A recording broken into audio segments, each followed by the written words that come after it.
Yes, you. The one whose name slips through corridors they thought were sealed. The one who keeps reappearing in hushed conversations you were never meant to know existed. The quiet storm they pretend not to feel, but privately panic about. They even sent someone to save you. Did you realize that? Someone rehearsed their concern, practiced that worried expression, tried to play the benevolent messenger bearing a difficult truth. But here's the part that still rattles them awake at night. When they ran to him for help, when they begged him to step in, to talk you down, to somehow halt the momentum they could finally feel crashing toward them, he didn't panic, he didn't hesitate, he didn't rush to intervene. He smiled. Not a warm smile, not a comforting one. No, this was the calm smile of someone who has already read the final chapter and knows the ending can't be rewritten. When they pleaded, "Can't you reach them? Can't you make them understand? Can't you stop what's about to happen?" He looked at them with that steady, unbothered certainty and answered with two words that froze the air between them. Too late.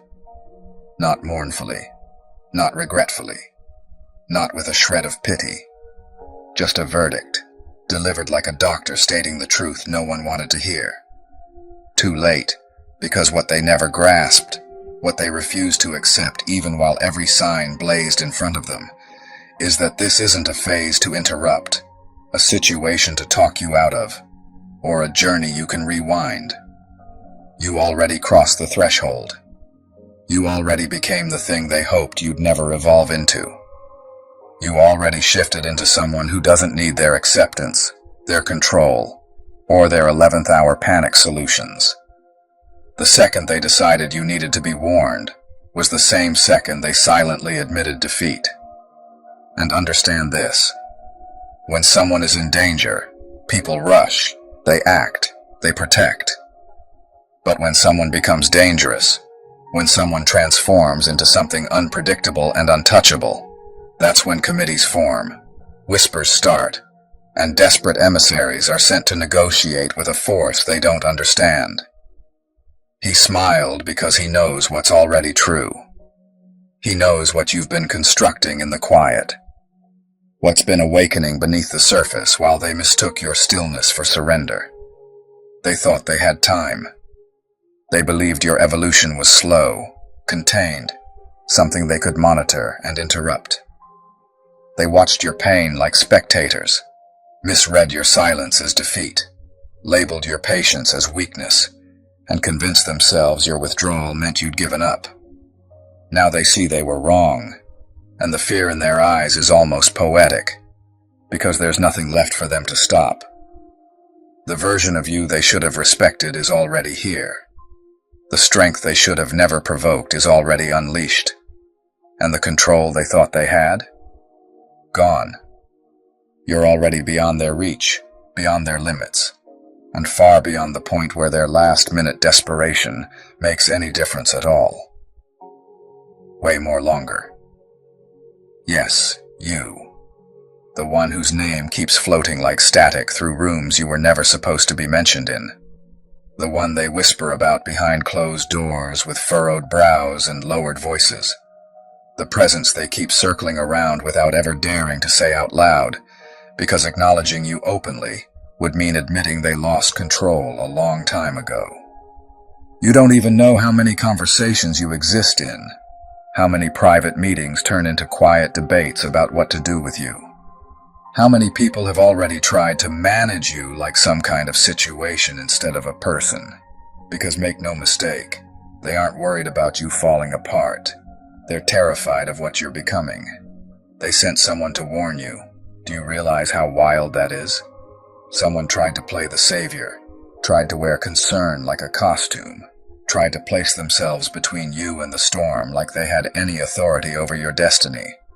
They pulled him aside like conspirators, voices trembling, composure cracking, asking him to intervene, to slow you down, to fix you before you turned into something inconvenient, something powerful, something beyond them. They pleaded with him like he was their last hope, like he was the one person who could reach you, influence you, soften you back into something harmless and predictable. But what shook them the most wasn't what he did. It was what he didn't. He didn't rush. He didn't panic. He didn't flinch. He just smiled. Not the kind of smile that offers comfort or reassurance. Not a gentle expression meant to soothe frightened people. But a slow, knowing smile. The kind worn by someone who has already seen the end of the movie and knows exactly how everything plays out. Someone who understands that the train isn't approaching the station. It left long ago and is already miles down the track. When they begged, "Can't you talk to them? Can't you make them understand? Can't you stop what's coming?" He didn't try to give them hope. Didn't try to craft some heroic lie about how everything could still be fixed. He just looked at them with those calm, unshaken, painfully honest eyes and said the two words that hollowed them out from the inside. Too late. Not as a warning, not as pity, not as fear, just as fact. Too late. Like a verdict, like a final chapter already printed in ink that won't wash away, like a clock that struck midnight while they were still pretending it was early evening. Because here's what they still can't accept. What their pride refuses to let them admit. This isn't a situation to resolve. This isn't a detour you can be guided off. This isn't a journey they get to interrupt. You already crossed the line they hoped you'd never reach. Already stepped into a version of yourself that doesn't ask for permission, doesn't wait for approval, doesn't shrink just because other people are uncomfortable with the size of your presence. You already became the thing they feared and underestimated at the same time, the paradox they couldn't categorize, the force they cannot redirect. The moment they decided you needed to be warned was the exact moment they exposed their fear. Warnings are sent to control, not to care. Think about it. When someone is in danger, people act fast. They move. They intervene. But when someone becomes dangerous to the systems that once contained them, when someone grows into something too unpredictable, too awakened, too independent, that's when meetings are called. That's when alliances form. That's when they send diplomats instead of defenders, hoping conversation can soften what strength has already hardened. And he smiled because he knows something they still can't swallow. He knows what's been rising quietly inside you. The strength forged in silence while they mistook your stillness for surrender. The fire built slowly while they thought you were cooling down. They assumed they were watching your downfall. They didn't realize they were witnessing your evolution. They thought your pain was breaking you, when all it was doing was sharpening you. They thought your silence meant defeat, when really it was strategy. They thought your absence meant retreat, when it was really preparation. They believed they still had time to step in, to contain you, to reverse what had already begun. But the truth hit them too late. Your transformation didn't wait for their comfort. Now they stand there with that dawning terror in their eyes, understanding in painful clarity that there is no speech they can give, no apology they can craft, no negotiation they can offer that will undo what has already solidified inside you. The version of you they should have respected has already arrived. The power they should have never provoked is already awake. The control they swore they'd always have over this situation evaporated the moment they realized they needed to warn you. Now it's them who are too late, them who are behind, them who are powerless spectators in a story they thought they were directing. And you? You are already beyond their reach, beyond their understanding, beyond the smallness of the limits they tried to wrap around your life. You are not something they can stop. You are something they now have to live with. Let me take you deeper into that room, into that exact moment where concern pretended to be compassion, but was really fear trying its best to wear a friendly face. Because if you really slow it down, if you watch it frame by frame, it becomes almost cinematic in its quiet desperation. Picture them sitting in that little circle, shoulders stiff, breaths shallow, voices dancing between urgency and false calm as they tried to rationalize what they were feeling. They weren't grieving. They weren't worried. They were panicking in a way they didn't dare admit, because to say out loud that you scare them would mean acknowledging that their power over you has evaporated. So instead, they dressed their terror in empathy, wrapped it in sentimental language, and convinced themselves that this meeting was an act of care. We're worried. We just want what's best. We can't let them go down this path. They rehearsed those lines like actors playing noble characters, never once questioning why their concern always seems to activate when someone stops needing their approval. And there he was, witnessing the entire performance, watching them speak in circles, spinning illusions of responsibility and guardianship, while completely missing the simple truth that none of this was about protecting you. This was about preserving their relevance. He sat in silence, not because he didn't care, but because he understood something they hadn't even allowed themselves to imagine. They were already too late. He let them cling to the fantasy of control a little longer, let them strategize, negotiate, plan like generals preparing for a war that had already ended. Only when they finally turned to him, eyes full of desperate hope, did he break the illusion with those two calm, devastating words that shattered the room's false confidence. Too late. And the air shifted instantly. Their warmth drained. Their smiles faltered. The illusion cracked like glass under pressure, because suddenly they weren't discussing a problem to fix. They were facing a reality they couldn't undo. They scrambled after that, grasping at arguments, clinging to cliches about redemption and second chances, insisting that if they just reached out, if they just explained things properly, if they just guided you back, everything would fall back under their comfortable control. But his laughter stopped them. Not cruel, not superior, just deeply amused by how stubbornly they refused to accept reality. He told them the truth with a softness that somehow cut deeper than shouting ever could. They weren't early planners. They were late mourners. What they thought they were preventing had already happened. What they thought they were saving never needed saving.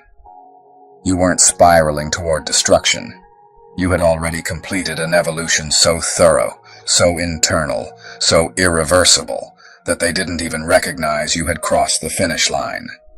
They clung to the fantasy that you were still malleable, still in danger, still salvageable according to their standards. But those standards stopped applying to you the moment you stopped living inside the limitations they built for you. You weren't on the verge of becoming something. You had already arrived. You weren't slipping away. You had stepped beyond. And that realization didn't just frighten them. It humbled them in a way they didn't know how to process. Then came the rationalizing, the denial, the frantic scramble, where their egos tried desperately to rebuild control in their minds. They argued about possibilities, insisted on last chances, and desperately tried to rewrite the narrative, as if rewriting the story in conversation could somehow rewrite reality itself. But he didn't argue with them. He didn't need to. He just watched with that calm, knowing expression, because he could see what they couldn't. The truth beneath all their noise. The fear wasn't that you might break.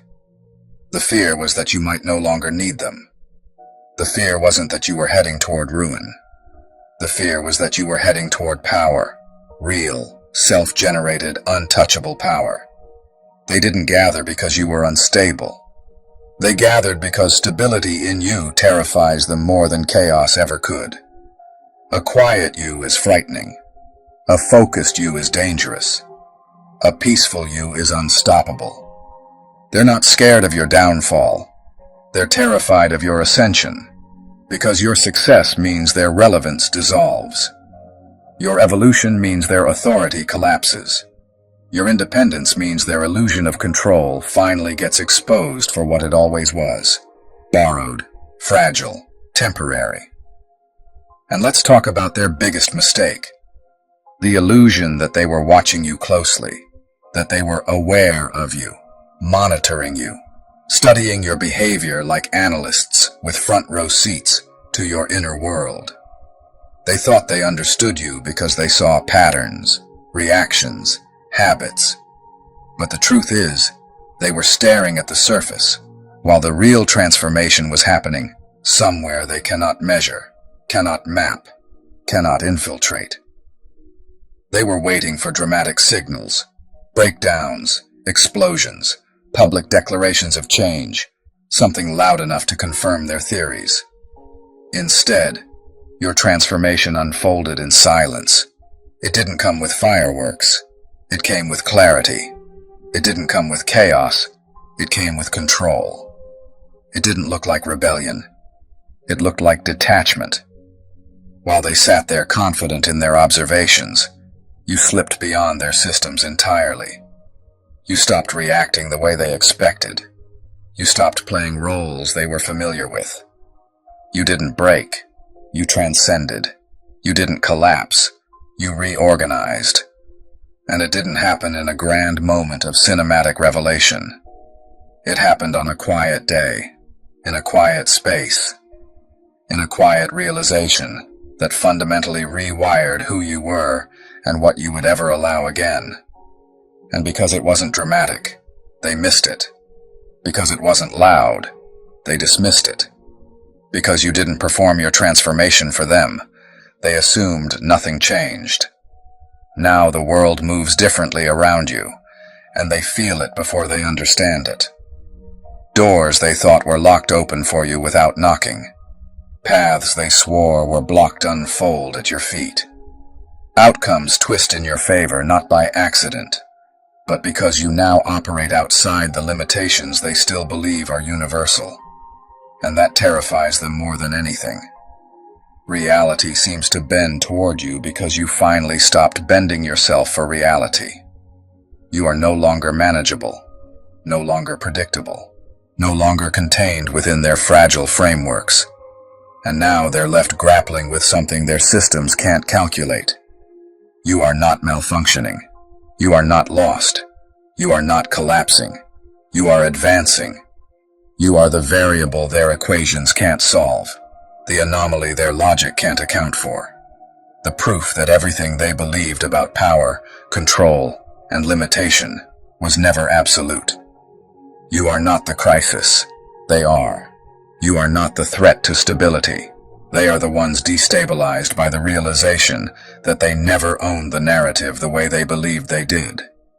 And so they meet, they whisper, they plan, they panic, because deep down they know the truth they don't want to speak out loud.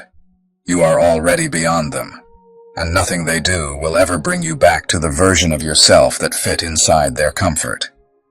And here's another truth he carries that leaves them trembling.